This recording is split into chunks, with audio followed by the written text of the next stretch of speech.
혹시 요즘 들어 자식과 대화가 예전보다 줄어들었다고 느끼시나요?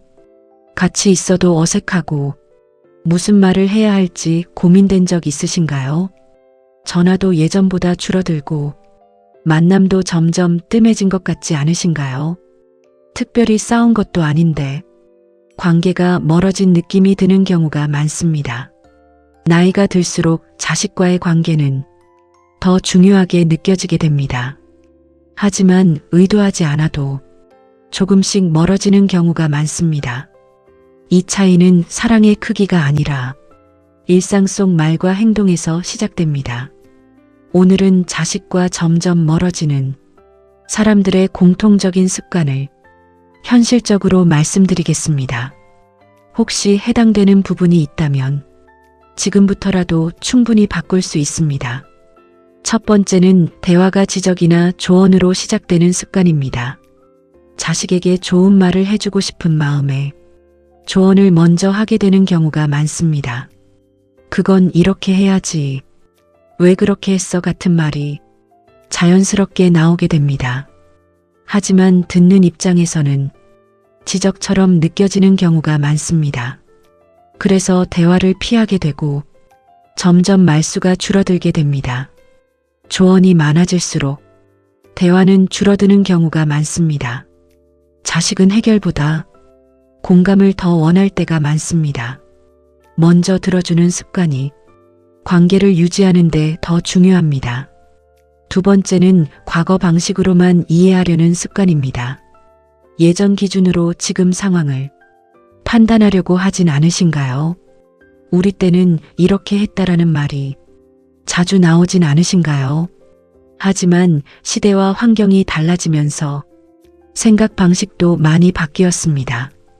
과거 기준으로만 바라보면 자식의 상황을 이해하기 어려워집니다. 그 결과 대화가 엇갈리고 서로 답답함을 느끼게 됩니다. 지금 기준에서 이해하려는 노력이 필요합니다. 세 번째는 감정을 표현하지 않는 습관입니다. 고맙다, 미안하다, 사랑한다는 말을 잘하지 않으시는 경우가 많습니다. 표현하지 않아도 알 거라고 생각하는 경우도 있습니다. 하지만 표현이 없으면 상대는 느끼기 어렵습니다.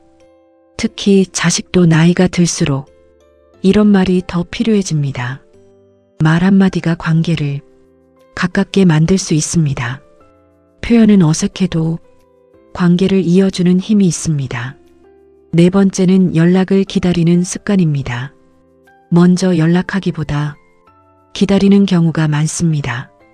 바쁘니까 연락 못하겠지, 이렇게 생각하며 넘기게 됩니다.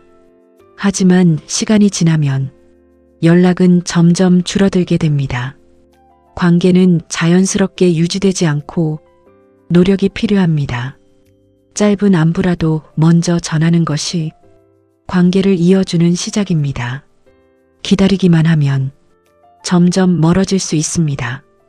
다섯 번째는 비교하는 말이 많은 습관입니다. 다른 집 자식과 비교하거나 형제끼리 비교하는 경우가 있습니다.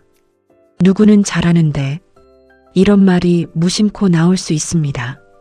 하지만 이런 말은 관계에 상처를 남기게 됩니다. 비교는 의욕을 주기보다 거리감을 만들게 됩니다.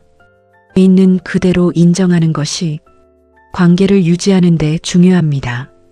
여섯 번째는 일방적으로 이야기하는 습관입니다. 대화를 할 때 듣기보다 말하는 시간이 많진 않으신가요? 내 이야기만 계속 이어지면 상대는 점점 말하지 않게 됩니다. 대화는 주고받는 것이지만 한쪽으로 치우치면 끊어지게 됩니다. 특히 자식은 본인의 이야기를 들어주길 원하는 경우가 많습니다. 듣는 시간이 늘어나면 대화도 자연스럽게 이어집니다. 일곱 번째는 기대가 커지는 습관입니다. 자식에게 기대하는 마음이 점점 커지고 있진 않으신가요? 연락, 방문, 표현 등에 대해 기대가 생기게 됩니다.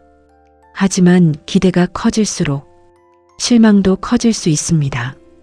이 감정이 쌓이면 관계가 부담으로 변할 수 있습니다.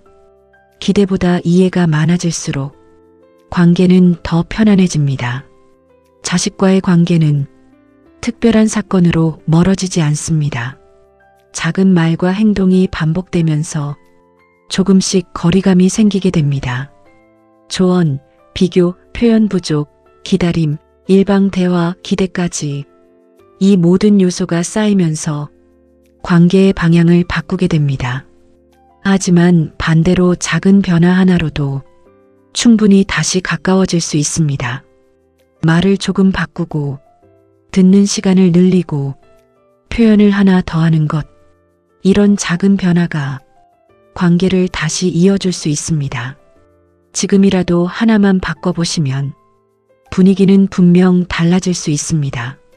이 영상이 도움이 되셨다면 주변 분들과 꼭 나눠주시기 바랍니다.